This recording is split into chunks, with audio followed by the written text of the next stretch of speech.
안녕하세요, 인트로입니다. 오늘은 ITR 선정 명반 20선을 알아보려고 하는데요. 예상하시고 들어오셨겠지만 ITR은 인트로의 줄임자입니다.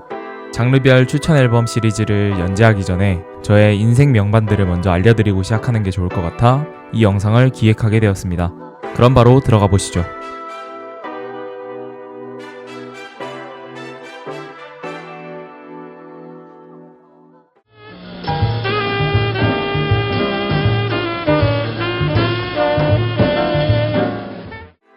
첫 번째 앨범은 존 콜트레인의 A Love Supreme입니다.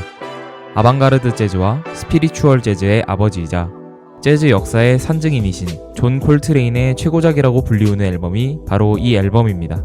모든 스피리추얼 재즈들은 해당 앨범의 아들이라고 불리울 정도로 영향력이 있는 앨범입니다. 존 콜트레인의 작품은 하드밥을 주로 하는 정기와 아방가르드 및 스피리추얼 재즈를 주로 하는 후기로 나누어 볼 수 있는데, 저는 두 시기를 모두 좋아하지만 그 중에서도 그 과도기에 걸쳐 있는 해당 앨범을 가장 사랑합니다.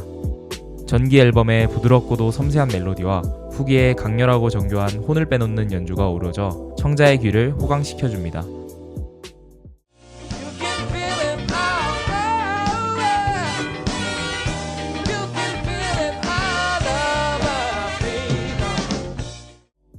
다음은 Songs in the Key of Life입니다. 워낙 유명한 앨범이라 많은 분들이 몇 곡은 들어보셨을 거라고 예상이 되는데요. 저번 평론 관련 영상에서도 이야기했다시피 예술성과 상업성을 모두 잡는 것이 정말 어렵다고 생각하는데, 이 앨범이 딱 그 포지션의 대표 앨범이 아닐까 싶습니다. 제가 이 앨범을 들으며 가장 놀랐던 점은 방대한 볼륨의 앨범임에도 불구하고 버릴 곡이 하나도 없다는 점이었는데요. 1시간 45분이라는 엄청난 길이의 앨범이지만 앨범의 수록곡 각각이 모두 특색 있고 완성도가 높습니다. 해당 앨범의 수록곡들 중 감미로운 곡들은 끝없이 감미롭고 펑키한 곡들은 끝없이 펑키합니다. Knocks Me On My Feet과 I Wish 같은 상반되어 보이는 곡들이 한데 모여 조화롭게 어우러지는 게 놀라울 따름이었습니다. 스티비 원더의 토킹북이나 이너비전 같은 앨범도 정말 좋지만 이 앨범이야말로 스티비 원더의 모든 것을 집대성한 최고의 앨범이 아닐까 싶습니다. Love you how I do. 다음은 프랭크 오션의 블론드입니다. 앨범이 나온 지 8년이 지났음에도 프랭크 오션을 먹고 살 수 있게 해주는 앨범이죠. 솔직히 저는 이 앨범을 처음 들었을 때 제게 전혀 와닿지 않았습니다. 하지만 사람들이 좋다 하니 계속 들어보다가 결국에는 앨범의 진가를 느끼게 되었죠. 그래서 말씀드리는 건데, 이 앨범이 별로라고 느껴지시는 분들은 여러 번 들어보시는 걸 추천드립니다. 제가 이런 말은 잘 안 하는데 이 앨범은 느껴질 때까지 반복해서 들어볼 가치가 있는 앨범이라고 생각합니다. 이전까지 꽉꽉 들어찬 사운드를 즐겨 들었던 제게 이 앨범은 빈 것의 미학을 처음으로 느낄 수 있게 해준 앨범이었습니다. 프랭크 오션이 느낀 공허함을 나타내는 가사, 다양한 감정을 표현하는 보컬, 느리고 몽환적인 프로듀싱이 삼위일체를 이루며 앨범의 완성도를 극한까지 올립니다. 그렇기에 저는 이 앨범을 공허 속에서 찾을 수 있는 최고의 아름다움이라고 표현하고 싶네요.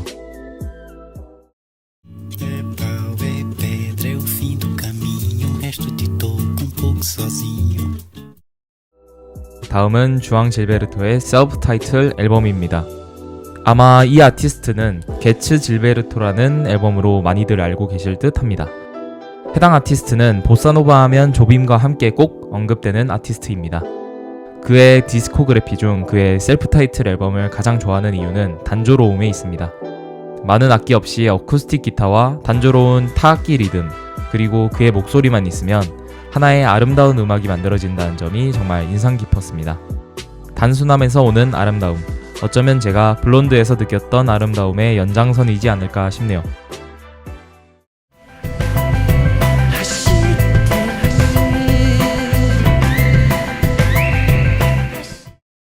다음 앨범은 피시만즈의 98년 12월 28일 남자들의 이별입니다.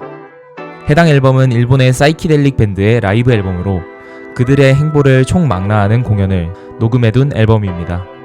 이 앨범, 이 공연이 그들의 여태까지 커리어를 훑으며 스튜디오 버전을 능가하는 기량을 보여줍니다. 특히 마지막 롱 시즌 라이브는 경이로울 정도입니다. 피시만즈에 대해서 아무것도 모르시는 분들이 입문으로 이 앨범을 들어보시면 좋지 않을까 싶네요.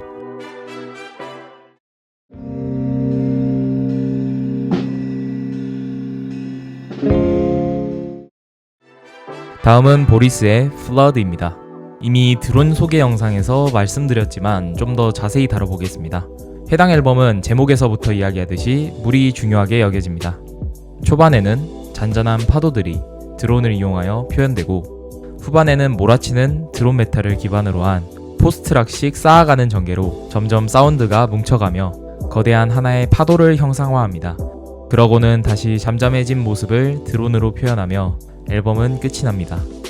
어떻게 음악으로 이렇게 자연의 모습을 생생하게 표현할 수 있는지 들을 때마다 놀라울 따름입니다.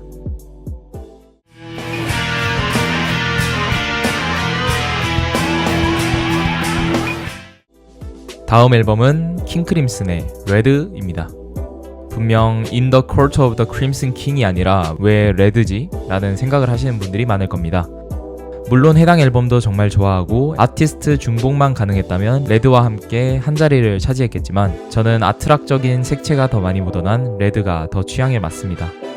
각각의 곡에서 들려주는 세심한 음의 적층과 빈틈없는 전개는 프로그레시브락의 최고봉임을 다시금 깨우치게 해주며 각 곡들의 아름다운 멜로디 또한 함께 어우러지며 해당 앨범을 프로그레시브락 그리고 아트락 역사상 최고의 앨범으로 만들어줍니다. 물론 개인적인 견해지만 저는 이 앨범을 넘어설 프로그레시브락은 없다고 봅니다. 핑크 플로이드조차 말이죠.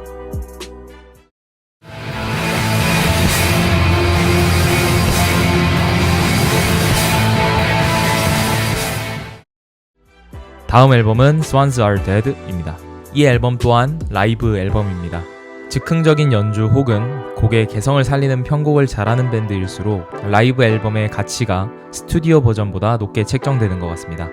아무튼 이 앨범은 무겁고 어두운 분위기에 휘몰아치는 연주를 보여주며 혼돈 그 자체를 표현합니다. 드론의 차용을 이용해 반복적인 사운드로 긴장감을 고조시키고 이후에 강렬하게 해소되는 전개도 정말 좋고 불협화음들을 이용하여 조화를 이루는 노웨이브적 특징이나 단조로운 음들만을 이용하여 음악을 구성하는 미니멀리즘적인 성격도 눈에 띄어 앨범의 구성적으로도 극찬을 아낄 수 없었습니다.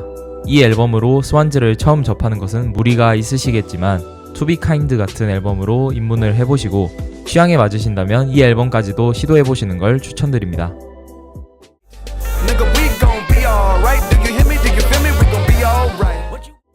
다음은 켄드릭 라마의 To Pimp a Butterfly입니다.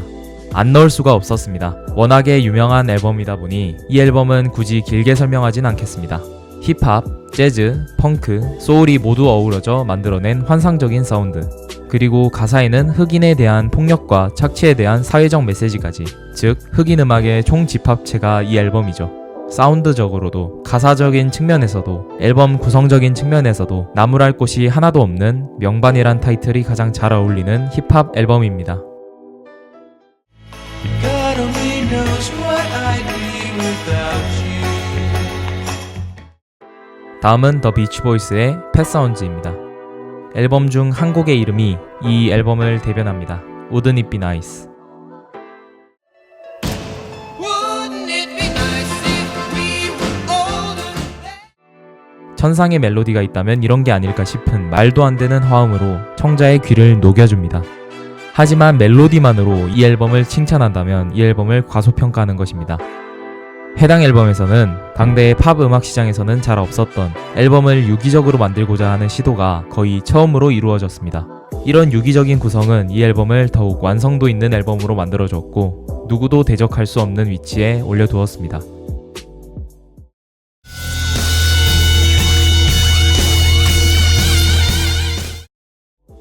다음은 그라운드 제로의 컨숨 레드입니다. 오토모 요시히데가 이끄는 밴드인 그라운드 제로는 실험적이고 즉흥적인 음악을 하는 밴드입니다. 오토모 요시히데의 경우 요즘에도 프리재즈와 관련된 음반을 제작하고 있습니다. 그런 그의 작품들 중 가장 대단하다고 생각하는 앨범이 바로 이 앨범입니다. 이 앨범은 처음부터 쌓아가다가 산산이 부서지는 구성으로 구성이 아주 인상 깊은 앨범입니다. 김석출 선생님의 얇은 태평소 소리로 시작하여 일본 전통악기인 샤미센의 줄소리, 색소폰 소리 등이 점층적으로 음을 쌓아나가며 즉흥 연주를 보여주다 앨범의 중반에 이르면 드럼이 나오고 사운드의 판도가 반전됩니다. 이 정도면 다 쌓인 게 아닐까 싶을 때 또 새로운 사운드가 쌓이고 이후에는 노이즈가 쌓여가는데 마지막에는 결국 노이즈가 모든 사운드를 잠식하며 앨범은 드론 사운드로 마무리를 짓습니다. 하나의 폭풍우가 지나가는 듯한 강렬한 인상을 남기는 파괴적인 프리재즈, 익스페리멘탈 락 앨범입니다. 이 앨범은 블론드와는 반대로 혼돈 속에서 찾은 아름다움이라고 표현하고 싶네요.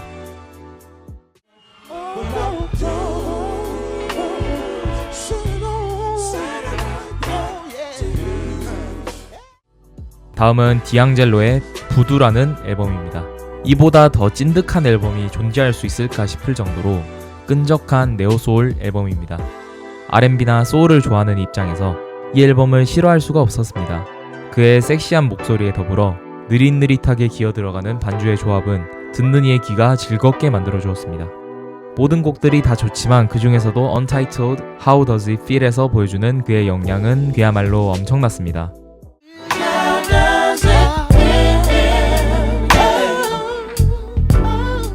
그는 해당 앨범으로 진정한 그루비함이 무엇인지에 대해서 보여주었고 또한 네오소울의 정수도 보여주었습니다. 본인이 제대로 진득한 섹시한 앨범을 좋아하신다면 이 앨범을 추천드립니다. Yeah, she get it 'cause we mean it. These are free smoking niggas need it. 다음은 얼 스웨셔츠의 Some Rap Songs입니다. 현재 앱스트랙트 힙합의 길을 제시했다고 해도 과언이 아니고 많은 앱스트랙트 힙합이 나온 지금에도 독보적인 그 앨범이 바로 Some Rap Songs입니다. 한국에서 시제미 킁으로 엄청난 스타일 변화를 보여줬던 것처럼 얼 스웨셔츠 또한 이 앨범을 통해 이전에 그가 하던 음악과는 확연히 다른 모습을 보여줍니다.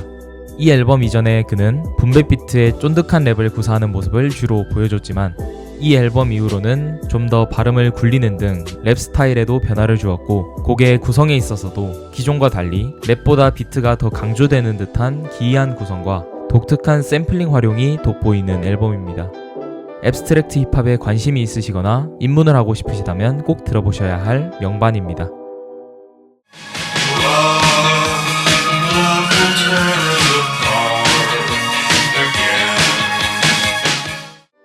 다음은 조이 디비전의 Unknown Pleasures입니다. 옷이나 에코백 디자인으로 더 많이 알려져 있는 앨범이죠. 먼저 조이 디비전에 대해서 조금 소개드리면 해당 밴드는 이안 커티스를 프론트맨으로 둔 포스트 펑크 밴드입니다. 음울한 분위기의 락 사운드에 특색 있는 이안 커티스의 목소리가 얹어져 완벽히 암울하고 고혹적인 분위기를 자아냅니다. 감히 그 누구도 따라할 수 없는 포스트 펑크를 대표하는 앨범이니 포스트 펑크를 입문하고 싶으신 분들께 추천드리는 앨범입니다.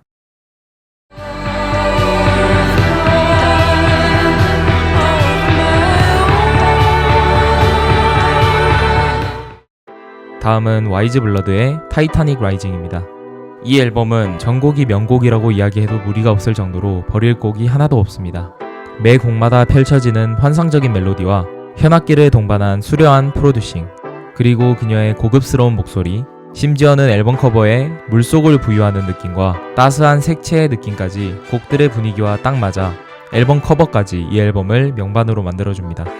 드림팝적인 색채가 아트팝에 가장 잘 묻어난 아름다운 앨범이니 부담없이 시도해보기 좋은 앨범이라고 생각됩니다.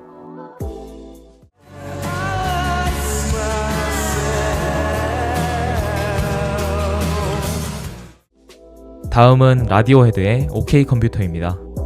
어떤 리스트에나 있는 꽤나 뻔한 픽이죠. 하지만 좋은 걸 어떡하겠습니까? 이 앨범은 영국의 브릿팝 열풍을 밀어내고 얼터네이티브 락의 새로운 지평선을 열었다는 사회적 맥락에서 좋은 평가를 받고 있는데요. 사실 그런 맥락을 차치하고도 음악적인 요소만 고려한다 해도 이 앨범은 충분히 아주 좋은 앨범이라고 보여집니다. 톰 요크의 호소력 짙은 목소리와 다채로운 사운드, 그리고 20세기 말의 사회적 변화에 대한 걱정을 담은 가사까지 모든 측면에서 완벽하다고 생각되는 앨범입니다. 이 중 2개만 충족되었어도 좋은 앨범이었을 건데 3개를 모두 만족시키니 안 좋을 수가 없죠.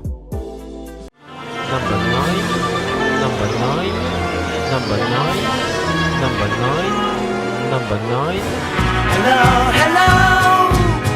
I don't know why you say goodbye. I say hello. 다음은 비틀즈의 화이트 앨범과 매지컬 미스터리 투어입니다. 비틀즈의 앨범 중 뭘 넣을지 고민하다가 도저히 결론이 안 나 그냥 둘 다 넣어야겠다 싶어서 묶어서 소개드립니다. 많고 많은 비틀즈의 앨범 중 왜 이걸 골랐냐? 에비로드나 러버소울, 리볼버, 페퍼 상사같이 좋은 앨범도 많은데 왜 굳이 이거 두 개? 라는 의견을 보이시는 분들이 많을 것 같습니다. 이유를 말씀드리자면 화이트 앨범에서는 메인스트림의 최전선을 달리는 밴드임에도 실험성을 보이는 대담함을 보여줬고, 반대로 매지컬 미스터리 투어에서는 예술성과 상업성 사이에 완벽한 균형을 보여주었습니다. 이런 두 가지 매력을 다 보여줄 수 있는 건 비틀즈이기 때문이 아닌가 싶어서 이 두 앨범을 묶어서 같이 소개드리는 겁니다.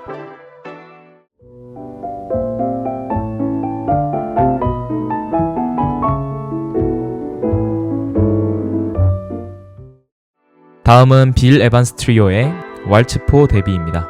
이 앨범도 정말 유명한 앨범이죠. 빌 에반스 트리오의 마지막 앨범인 해당 앨범은 빌 에반스의 서정적인 연주가 절정에 달한 앨범으로 평가받고 있습니다. 이 앨범은 길게 말하지 않겠습니다. 빌 에반스의 세심한 터치를 느껴보시죠.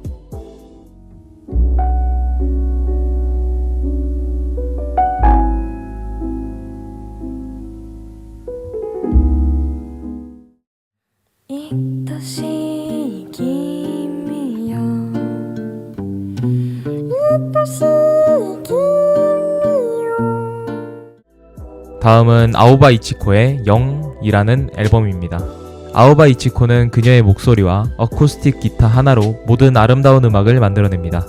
부드럽고 따뜻한 그녀의 목소리와 아름다운 멜로디, 서정적인 가사는 엄청난 조화를 보여주며 사랑스러운 음악을 구성합니다. 그런 장점들을 가장 잘 살려낸 아오바 이치코의 스튜디오 앨범이 이 앨범이라고 생각합니다.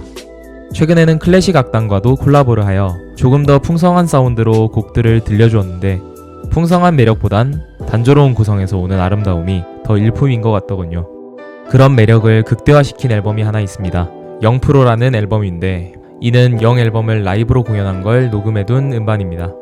이 앨범도 정말 좋으니 꼭 한번 들어보시길 추천드립니다.